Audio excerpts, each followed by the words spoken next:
So it's likely that this is the first published use of the word zombie in European literature. But there are earlier accounts from 1596 and 1603 describing something very similar to zombies. In 1596, a Spanish missionary wrote about an African tribe that practiced a form of voodoo and had a ceremony where they ended the life of a man, then cut him open and removed his internal organs. Then they put the organs into a pot and cooked them. And after they ate the organs, they started dancing around a fire. And when the body began to blow and reanimate, they all fell down dead. Seemed like a real fun time.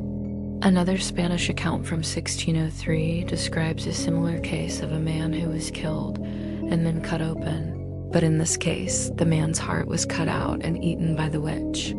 And then the witch took a little bit of soil from the grave and mixed it into the man's drink. Then when the man came back to life, he didn't remember anything that had happened to him and just walked off into the jungle. Sounds like a plot hole. These accounts were written down by Europeans who heard these stories from people in Africa.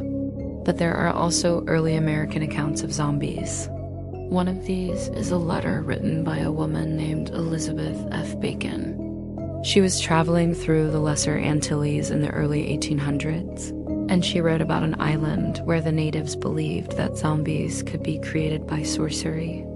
She wrote, quote, "The sorcerers have the power of raising the dead by a kind of sympathetic magic, and can even cause the spirits of the dead to enter into the bodies of the living and take possession of them."